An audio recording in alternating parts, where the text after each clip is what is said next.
안녕하십니까. 네, 반갑습니다. 자, 오늘은 제3취득자부터 내용을 보도록 하겠습니다.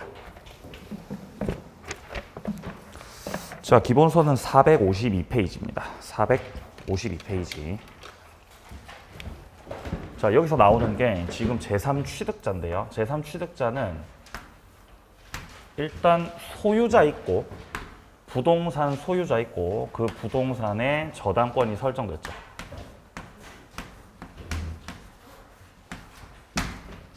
그러면 저당권이 설정되어 있기 때문에 현재 갑이 소유하고 있는 부동산은 저당물이라고 할 수 있겠죠.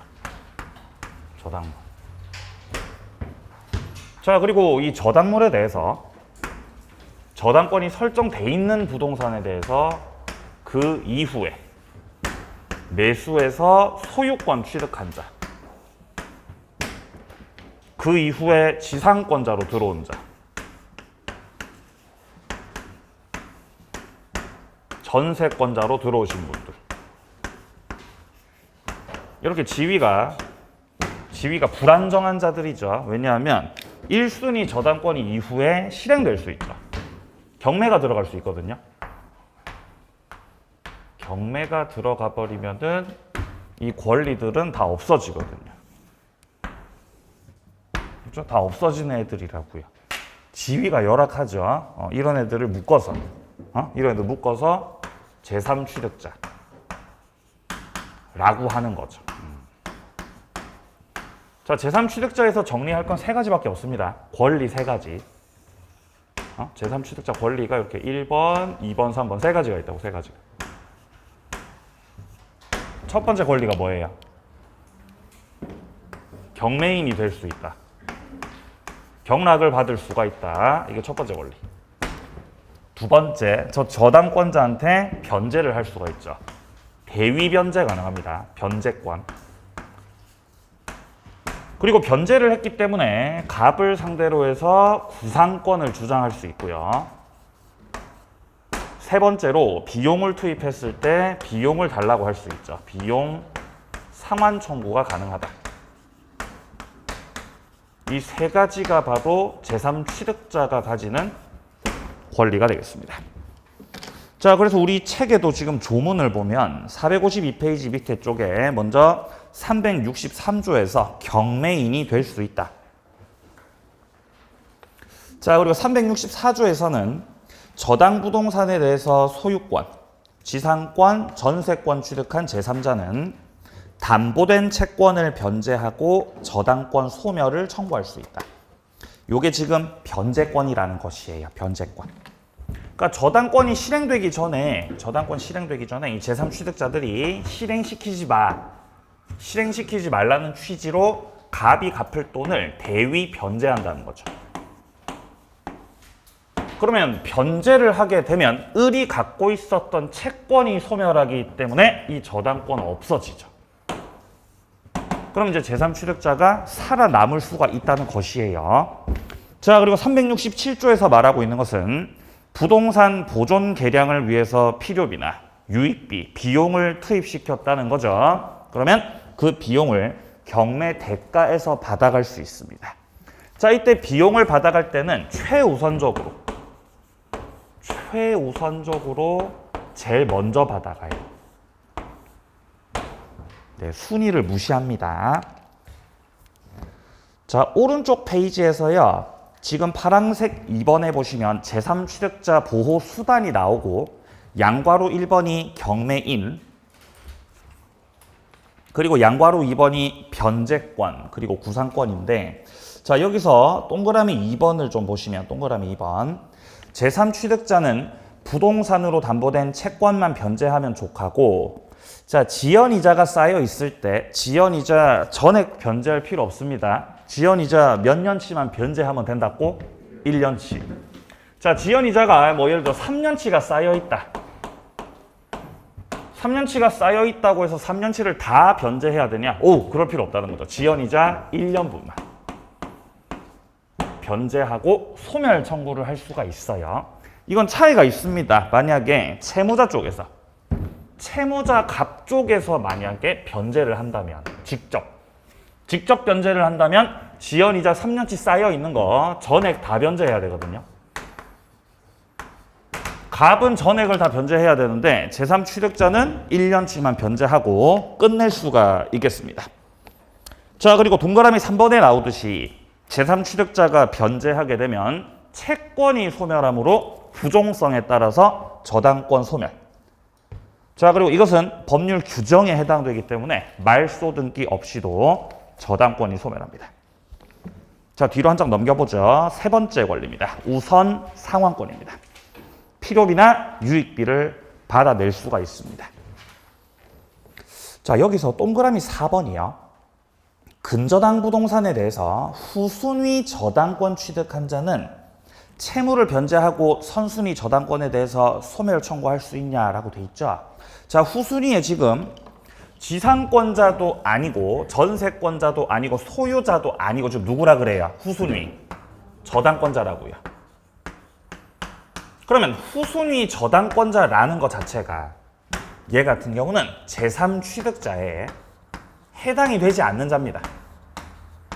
제3취득자에 해당이 되지 않는 자다. 자, 그러면 제3취득자에 해당이 되지 않기 때문에 저당권자한테 나 1년치만 변제하고 당신을 없애버리겠습니다. 지연이자 1년치만 변제하고 제가 좀 순위를 올리겠습니다. 이거 안 된다는 거죠. 혹은 뭐 비용을 제가 받겠습니다. 안 된다는 겁니다. 제3취득자가 아니어서 권리 행사를 못한다 라는 맥락으로 보시면 돼요. 자, 그래서 밑에 핵심 판례 보시면 민법 364조에서 정하고 있는 저당권 소멸 청구할 수 있는 제3취득자에 해당하지 않는다. 따라서 후순위 저당권자는 선순위 저당권자의 채무를 다 변제하고 소멸 청구를 할 수가 없다. 결론적으로 왜 못하는 거죠? 제3취득자가 아니어서. 아니어서 못하는 거죠. 자, 밑으로 내려갈게요. 05번 저당권 침해 구제입니다. 저당권이 침해당했을 때 구제를 받아야죠. 자, 구제받는 수단 총 4가지로 보시면 됩니다. 첫 번째 침해 구제 수단은 물권적 청구권입니다. 물권적 청구권. 이게 첫 번째. 자, 그리고 두 번째 구제 수단은 손해배상 청구권. 이건 아주 기본적인 권리들이죠. 자, 그리고 담보물 보충 청구. 담보물 보충 청구.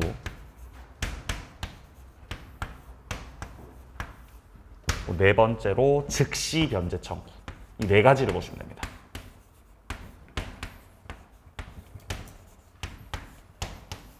자, 먼저 첫 번째, 저당권자도 물권적 청구권을 행사할 수 있습니다. 왜냐하면 물권적 청구권이 저당권에도 준용이 되거든요. 준용이 된다. 근데 준용이 되기는 되는데 준용이 안 되는 게 있죠. 뭐가 준용이 안 돼요? 213조 반환 청구. 그거는 준용이 안 되죠. 이것이 준용되지 않는 이유는 저당권자가 점유를 하지 않기 때문입니다. 점유를 하지 않아서 213조는 준용이 안 되기 때문에 이 저당권자가 재거나 예방 청구는 할 수가 있지만 반환 청구 이거는 가능하다 불가능하다. 이거는 불가능하다는 거죠. 반환 청구는 할 수가 없다. 자, 그래서 오른쪽 페이지에서요. 자, 네모 1번에 먼저 물권적 청구권이 나오고 있어요. 자, 여기서 첫째 줄에 보시면 제3자가 저당 목적물 불법 점유를 할 때 반환 청구는 인정이 되지 않아. 왜 인정되지 않아? 점유를 안 해서. 그쵸? 점유를 안 해서. 반환 청구 인정 안 되는 거 또 있죠? 저당권 말고 또 뭐 있어요? 지역권 맞습니다. 지역권 맞습니다. 자, 밑에 내용은 스스로 좀 읽어보시고요. 뭐 딱히 크게 볼 건 없어요. 뒤로 넘겨보세요. 뒤에 보시면은 손해배상 청구가 나옵니다. 자, 손해배상 청구는 자, 요건이 필요한데 파란색 1번 잔존 가치가 채권 담보로서 충분하다. 이런 경우는 인정되지 않습니다. 그러니까 담보로서 충분하지 않을 때 인정되는 게 손해배상 청구라는 거죠. 왜냐하면 손해배상을 청구하려면은 일단 손해가 있어야 되거든. 손해가 있어야 한다. 손해가 없으면 청구를 못 한다는 거예요. 자, 밑으로 내려갑니다. 네모 3번 담보물 보충 청구하고 4번에 즉시 변제 청구. 여기 설명합니다. 자, 토지가 있고요. 자, 토지가 갑거다. 자, 갑소유 토지가 있고, 그리고 갑소유의 토지를 을이 지금 현재 저당을 잡고 있다. 자, 그러면 토지를 저당 잡고 있고 갑의 토지 위에는 수목이 있는 겁니다. 수목. 나무들이 이렇게 심겨져 있죠. 그럼 이런 수목 같은 경우는 일단 원칙적으로는 토지에 뭐가 되는 것들이죠? 부합되는 것들이죠. 수목은 원칙적으로는 부합이 됩니다. 그러면 수목이 부합된다는 것은 이 저당권 효력이 토지에 미치고 토지뿐만 아니라 부합물인 수목, 여기에도 저당권 효력이 다 미친다는 거거든요. 자, 그런데 저당권 효력이 현재 수목에도 다 미치고 있는데 갑이 만약에 여기를 벌목해버리면 나무를 다 잘라버린 거예요. 나무를 다 잘라버리면 저당권자가 담보 잡고 있던 그 담보물 가치가 하락한 거죠.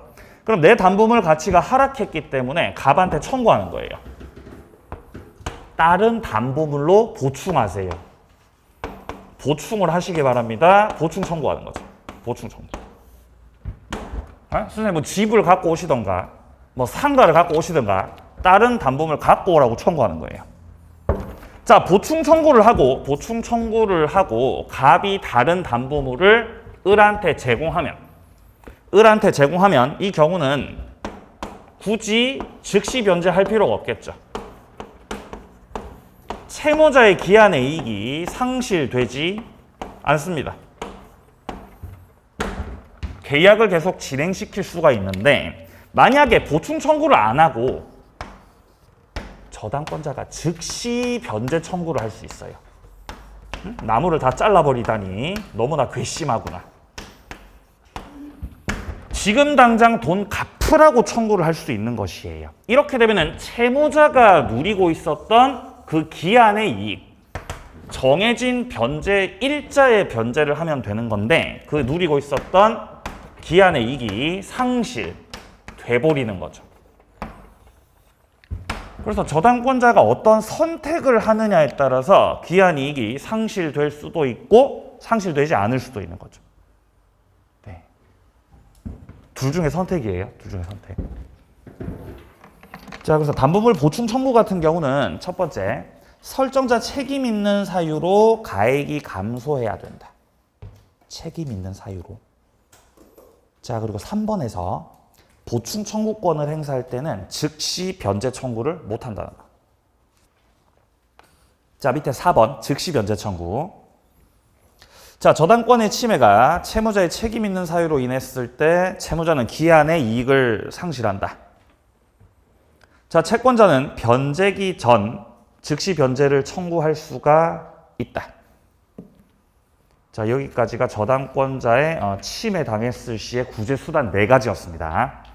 자, 다음 오른쪽 가세요. 06번 저당권 처분과 소멸입니다.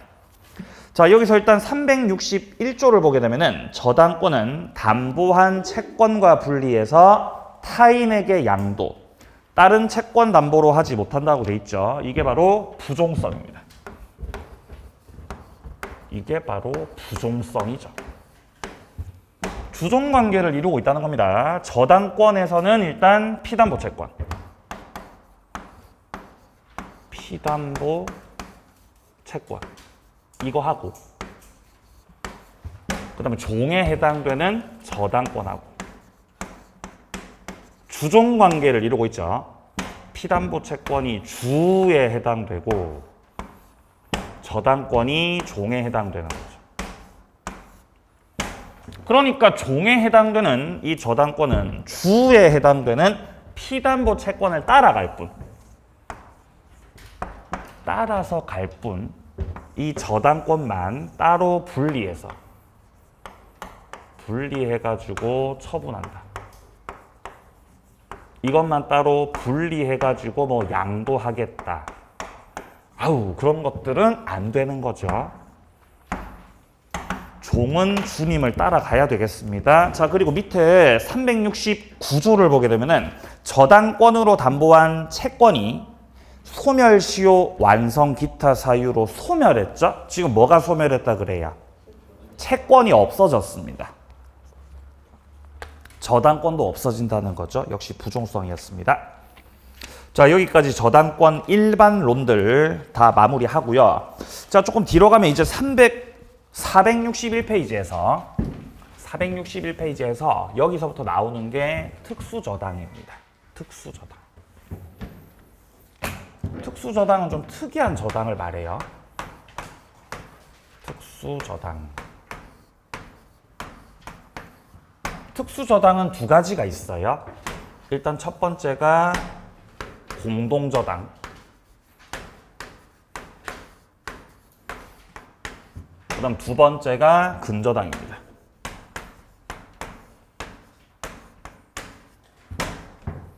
자, 일단 공동저당 같은 경우는 이 산수 문제예요. 산수.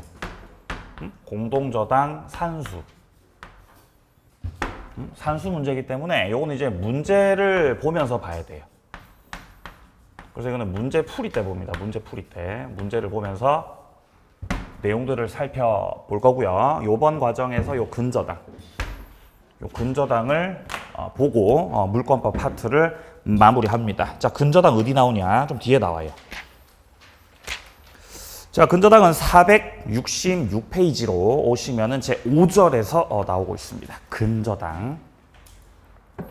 자, 357조를 먼저 보면 1항에서 저당권은 담보할 채무의 최고액만을 정해서 채무 확정을 장래 보류해서 설정할 수 있다. 자, 일단 첫째 줄 중요한 단어는 최고액이라고 하는 겁니다. 최고액. 자, 이 경우에는 채무액이 확정될 때까지 채무, 소멸이나 이전이 저당권에 영향 미치지 않는다. 2항이요. 이때 채무의 이자는 최고액 중에서 산입된 것으로 본다. 일단 근저당이라고 하는 개념을 잘 잡으셔야 돼요.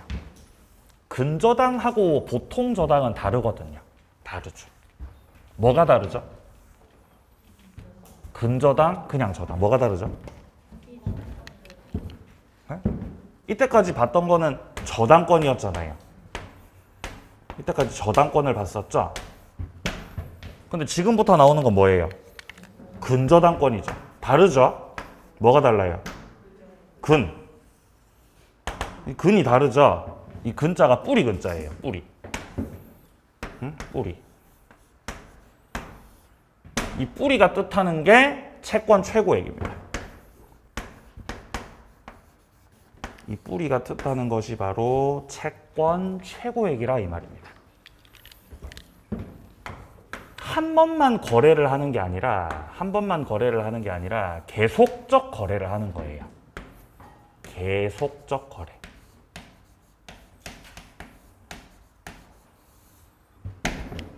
예를 들어서 갑이 지금 현재 영업을 하고 있어요. 장사를 하고 있습니다. 장사를.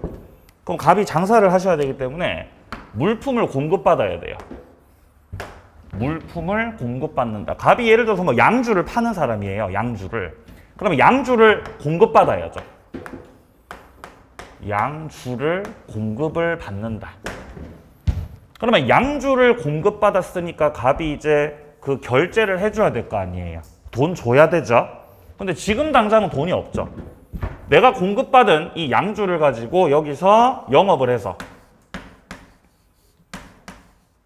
장사를 해가지고 돈을 벌고 돈이 좀 벌리면은 결제하고 이런 식으로 한다 이 말이에요.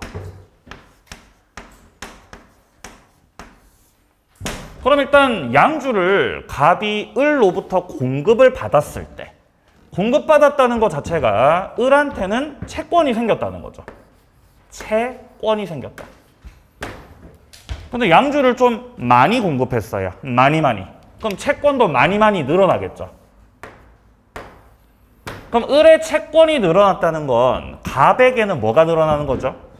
채무가. 갑한테는 채무가 늘어나요. 근데 이제 나중에 이제 장사하고 이제 팔아가지고 이제 돈을 갖다가 결제해주면, 자, 이번 달 결제하겠습니다. 자, 결제해주면 채권 늘어났던 거 내려가죠. 그럼 갑의 채무도 어떻게 해야 돼요? 내려가죠. 그럼 끝입니까? 아니요. 거래는 계속됩니다. 갑은 또 공급받죠. 나중에. 그럼 또 채권 올라가죠. 채무 올라가죠. 결제할 거죠? 또 내려가죠. 이런 식으로 계속적 거래가 이루어지는 겁니다. 자, 그러면 이렇게 계속적 거래가 이렇게 시간 순서로 이루어진다고 가정을 해보고, 이런 걸 당사자의 기본 계약이라고 합니다. 계속적 거래를 완성하는 기본 계약. 자, 이러한 기본 계약 속에서 을이 가지게 되는 채권 같은 경우는 딱 정해져 있는 게 아니고, 처음에 공급했을 때는 채권이 높았다가 돈 갚으면 낮아지고, 높았다가 낮아지고, 이렇게 왔다 갔다 한다는 거예요. 왔다 갔다. 끊임없이. 왔다 갔다를 하다가 당사자가 기본 계약에서 정했던 결산기라고 하는 게 있고, 결국에 이 결산기가 도래하게 되면은 움직였던 채권이 비로소 확정되는 겁니다. 채권 확정. 그러면 결산기가 도래했을 때는 채권이 확정이 되는 거지만, 결산기 도래 전까지는 채권이 확정돼 있어 채권이 계속 움직여. 채권 계속 움직이죠? 계속 움직이죠. 왔다 갔다. 그러니까 채권이 이전에는 불확정 채권이라는 거예요. 불확정 채권. 이게 바로 채권이 널뛰게 하는 거죠. 널뛰기.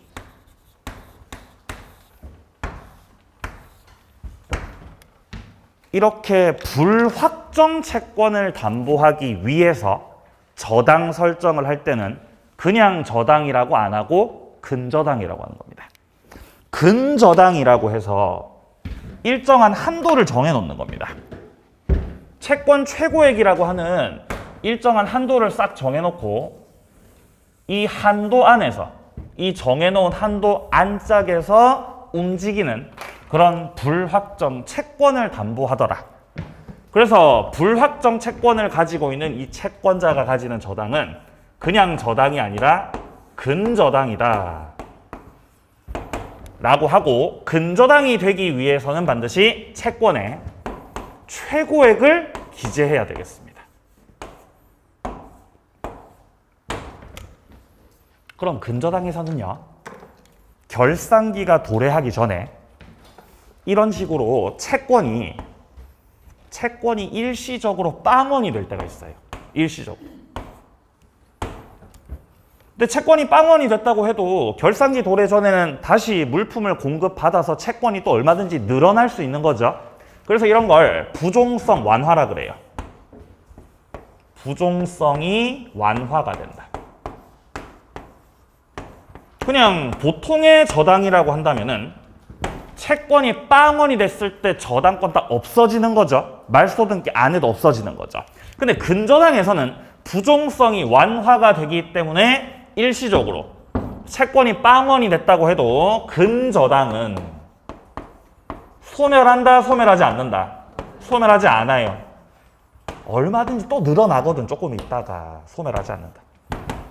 물론 이제 결산기 도래해서 채권이 확정된 후라면 이때부터는 채권이 딱 정해졌죠. 금액이 딱 정해졌죠. 이때서부터는 이제 근저당이 아니라 그냥 보통 저당하고 똑같아져요. 이렇게 보통의 저당권과 똑같아졌을 때는 부종성이 있죠. 이때부터는 채권이 빵원이 되면 저당권은 없어질 겁니다. 근데 그 전까지는 부종성이 있다고 부종성이 완화된다는 겁니다. 자, 밑으로 내려가세요. 자, 특징에서 먼저 1번. 근저당이라고 하는 것은 불특정 채권을 담보하는 거다. 그러니까 채권이 정해져 있지 않고 채권이 딱 고정돼 있지 않고 계속해서 움직인다라는 거. 불특정 채권.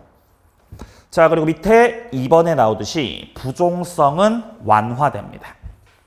첫째 줄에 이런 말 나와요. 근저당은 채무액 확정될 때까지 채무가 일시적으로 빵원, 소멸이 돼도 근저당권에 영향 안 미친다 그러죠. 자, 그리고 이제 오른쪽 가보세요. 네모 2번. 근저당권 성립. 근저당권 성립되려면 당연히 설정 계약과 등기를 해줘야 되는데 여기 3번. 최고액이라고 하는 건 필수 등기사항이다.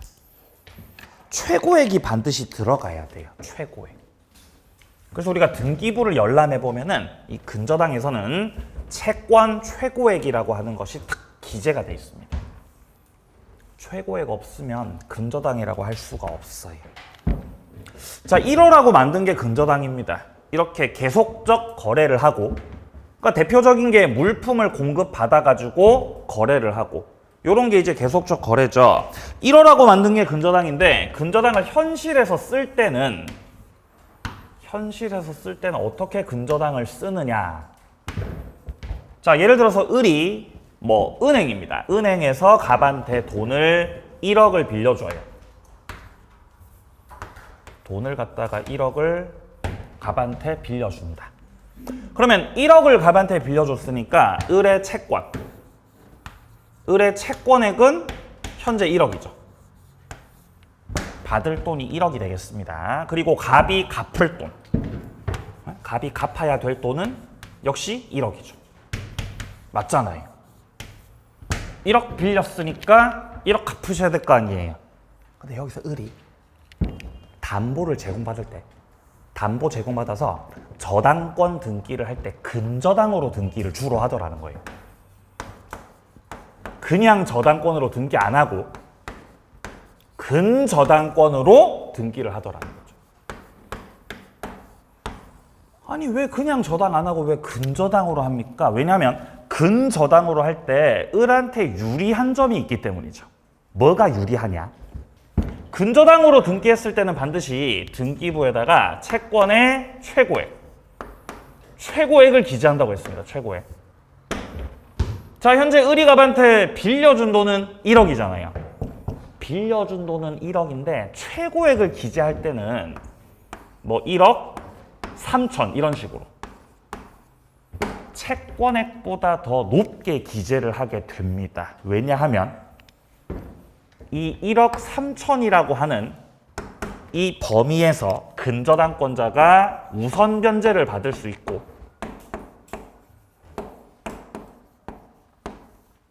그리고 최고액 수역에는 이자가 포함된 걸로 봐요. 요 안에 원금뿐만 아니라 뭐가 포함되어 있다고요? 이자가 포함되어 있다고, 이자가. 만약에 을이 그냥 저당권 등기를 한다면 원금을 우선 변제 받는 건 괜찮죠. 근데 경매가 실행되고 경락되기까지는 최소 1년 이상이 소요돼요. 1년 정도가. 그러면 그 1년 동안에 경락받기까지 이자가 계속 쌓였을 거 아니에요. 그럼 얘는 원금도 받고 이자도 받아야 되잖아요. 근데 이자를 받을 때 그냥 보통의 저당권으로 해놓으면 이자 받을 때 다른 담보권자나 다른 채권자들한테 설명해야 돼요. 내가 왜 원금 플러스 이자를 더 받아야 되는지. 이걸 서류 갖다 대고 설명해야 된다고요. 근데 설명이 귀찮잖아요. 분쟁이 생기지 않습니까? 그런 게 싫죠. 그러니까 근저당으로 해놓으면 최초 원금이 1억이었는데 최고액을 1억 3천으로 이렇게 기재를 해놨으니까 나중에 경매 신청을 해서 매각 받을 때 내가 실제 딱 받아야 되는 게 이자를 포함해서 1억 1,000만 원이다. 그럼 여기에 대해서 다른 담보권자들한테 설명, 서류 제출 이런 거 할 필요 없는 거예요. 그냥 1억 3천의 범위 내에서 1억 1,000만 원을 그냥 깔끔하게 우선 변제 받아갈 수가 있다는 겁니다. 그래서 보통 저당보다 근저당이 더 많이 쓰인다는 겁니다. 자, 양괄호 1번의 채권 최고액이 필수 기재사항이고 양괄호 2번에 보시면은 이자를 따로 등기할 필요 없어요. 이자는 최고액 안에 그대로 산입된 것으로 간주합니다. 자, 이제 내려가서 이제 본격적인 효력의 내용들을 보겠습니다. 자, 밑에 네모 3번의 근저당권 효력, 1번의 최고액입니다. 자, 최고액의 뜻은 우선 변제 받을 수 있는 한도입니다. 뭐를 받을 수 있는 한도라고요? 우선 변제 받을 수 있는 한도라고요. 자, 우선 변제의 한도다. 이러면 맞는 말. 우선 변제 한도? 맞는 말, 맞는 말. 자, 근데 만약에 책임의 한도다. 책임의 한도다. 이러면은 아오, 틀린 말. 책임 한도 아닙니다. 우선 변제의 한도입니다. 자, 뒤로 넘어가 보죠. 자, 468페이지입니다. 자, 위쪽에 사례가 한 개 나와요. 자, 보시면 결산기에 확정된 채무액은 1억 5천이고 채권 최고액이 1억이다 라고 되어 있습니다. 자, 책에 나와 있는 거하고 똑같이 하도록 하겠습니다. 자, 일단 을이 최초로 갑한테 빌려준 돈. 자, 빌려준 돈이 뭐 예를 들어서 8천이었어요. 8천. 최초로 빌려준 돈은 8천만 원이었다. 그러면 을의 채권액은 8천이다. 을의 채권 8천. 그러면 갑이 갚을 채무, 갚을 돈도 8천이다. 자, 근데 8천만 원을 빌려주고 나서 갑이 계속해서 돈을 안 갚으시면은 원래 채권이 8천으로 시작돼서 원래 채권이 8천으로 시작돼가지고 채권이 점점 늘어나겠죠. 자, 근데 최고액은 1억으로 해놨던 겁니다. 1억. 그럼 채권이 원래 8천이었는데 갑이 계속 이자 안 내면 늘어나죠? 8,100, 8,200, 8,500, 9,000 올라가다가 1억이 됐을 때 채권액이 1억이 딱 됐을 때는 이제 더 이상은 채권이 올라가 안 올라가? 채권 더 이상 안 올라가겠죠? 올라가요. 올라갑니다. 계속 끝없이 올라가. 끝없이 올라가요. 계속 올라가서 이게 뭐 2억이 될 수도 있는 거예요. 예를 들어서 2억이. 그러니까 2억이 될 수도 있다고요. 근데 우리 책에서는 지금 1억 5천이 됐다는 거죠. 받을 돈이 결국 1억 5천이 되었다. 원래는 을이 받을 돈이 얼마였는데요? 원래 8천이었는데요. 원래는 8천만 원을 받으면 되는 거였는데 갑이 계속해서 이자를 안 주시니까 채권액이 늘어나다가 결국에는 1억 5천이 돼버렸다는 겁니다. 아니, 그러면 최고액을 넘어설 수 있는 거네요? 넘어설 수 있죠. 그럼 최고액을 뭐하러 씁니까? 의미도 없는 것 같은데, 그거는 목적물이 경매가 됐을 때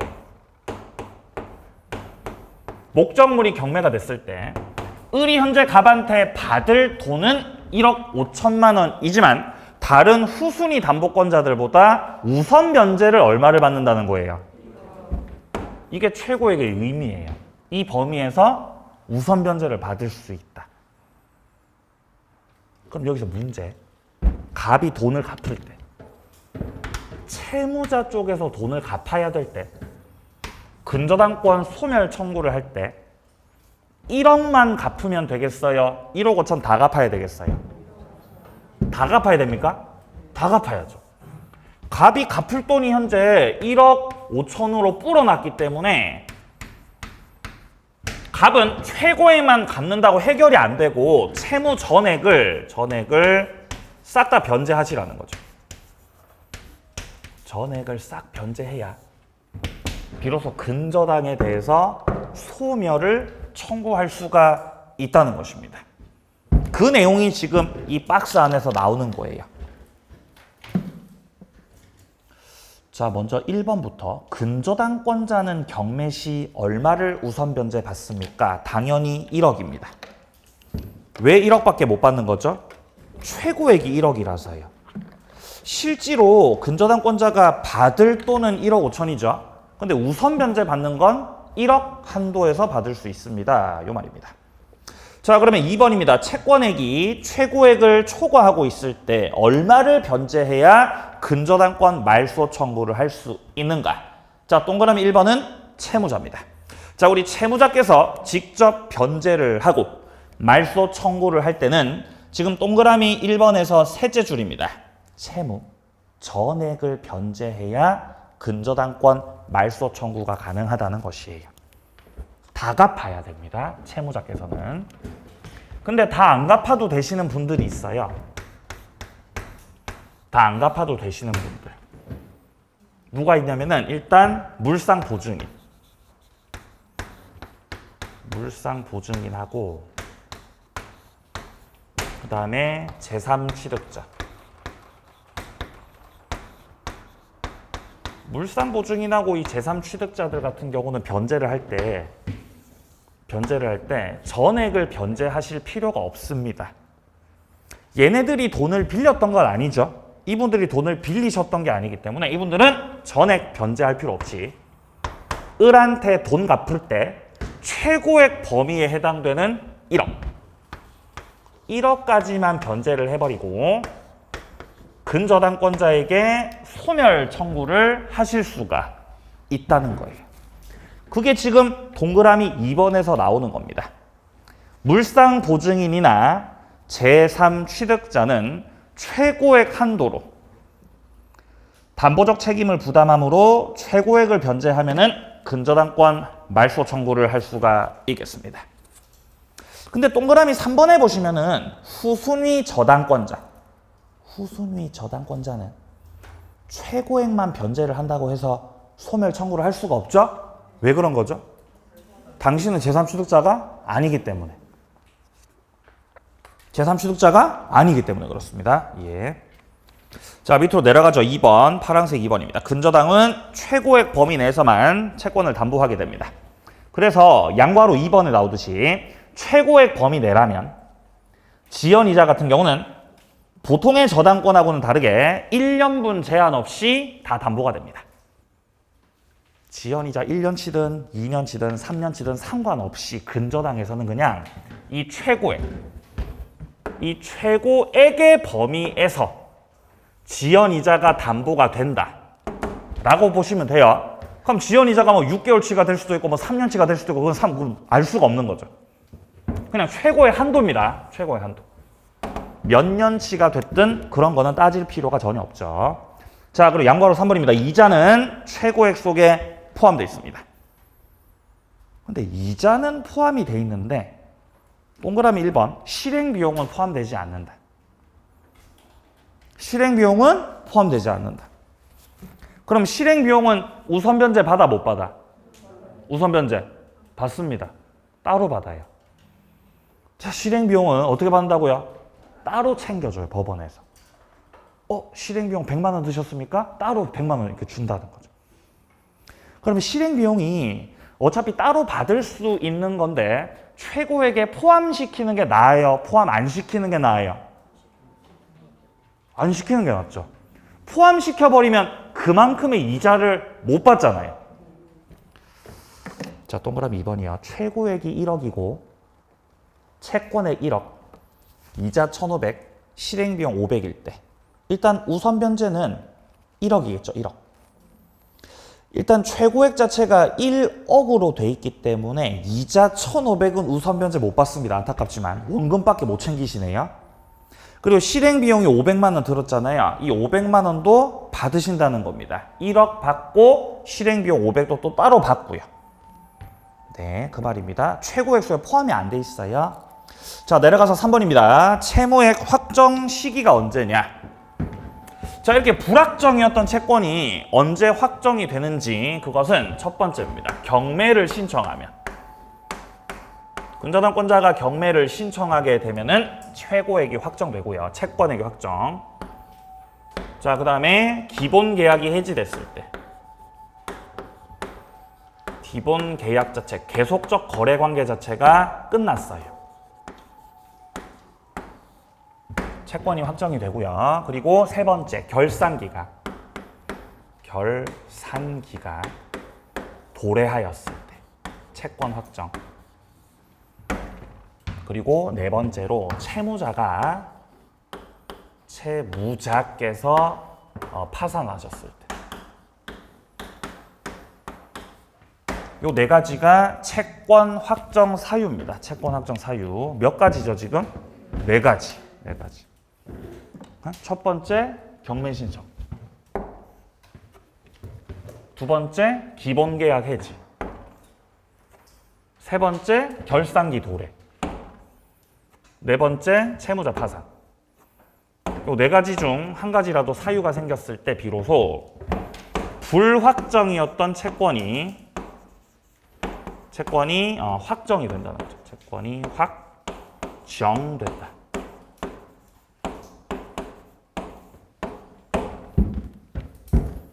자, 우리 책에서도 지금 양괄호 1번에서 결산기 도래, 양괄호 2번에서 기본계약 해지, 자 그리고 양괄호 3번 경매를 신청했을 때 뭐 이렇게 나오고 있는데요. 여기서 조금 설명이 필요한 부분은 경매 신청 부분입니다. 경매 신청이요. 실판 좀 따고 설명드릴게요.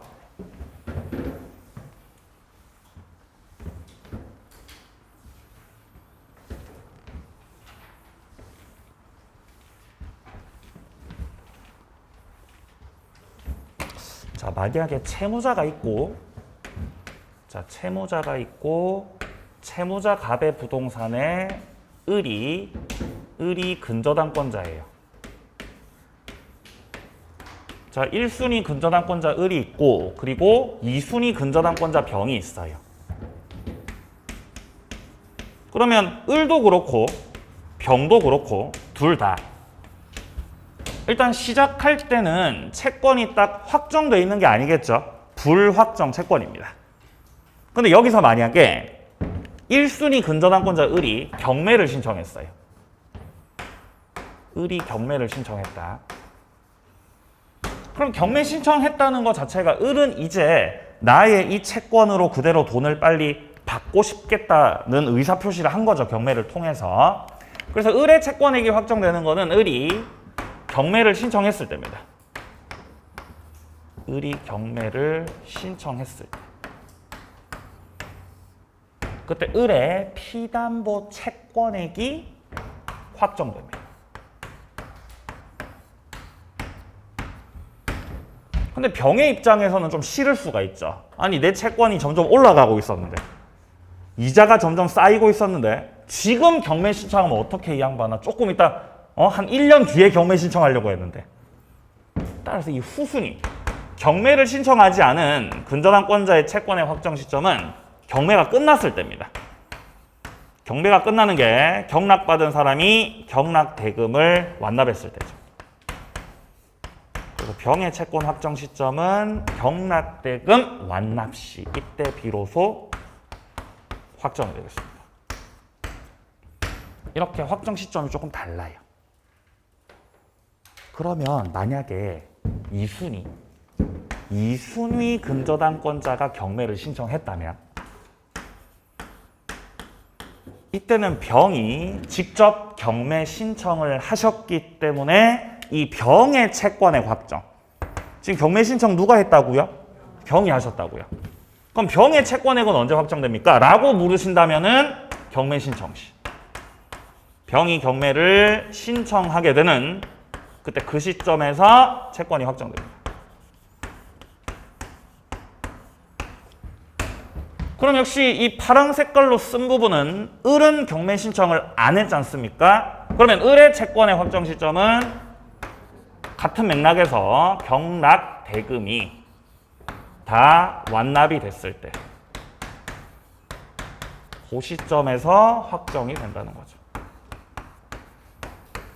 그래서 이건 순위가 중요한 게 아니라 누가 경매 신청을 했습니까를 통해서 채권의 확정 시기를 가늠해 볼 수 있는 겁니다. 자, 그래서 핵심 판례 동그라미 1번에서 1번 근저당권자가 경매를 신청하는 경우입니다. 이때 1번 근저당권의 채권의 확정 시점, 이거는 자기가 스스로 경매 신청을 했기 때문에 경매 신청했을 때 신청 시 확정입니다. 근데 이번에 후순위 근저당권자가 경매를 신청했죠. 이때 선순위 근저당권자의 채권의 확정 시점은 내가 경매 신청했던 것이 아니기 때문에 언제 확정된다고? 경락대금 완납시라는 겁니다. 1번하고 2번 잘 비교해 두시고요. 그리고 동그라미 3번에서 일단 경매를 신청하게 되면 불확정이었던 채권이 뭐가 된다 그랬어요? 확정된다. 불확정이었던 채권은 확정된다. 경매를 신청했을 때. 자, 근데 이때 둘째 줄에 경매 개시 결정이 있은 후에 신청했던 경매를 취하했다고 돼 있죠. 경매 신청을 취하했다.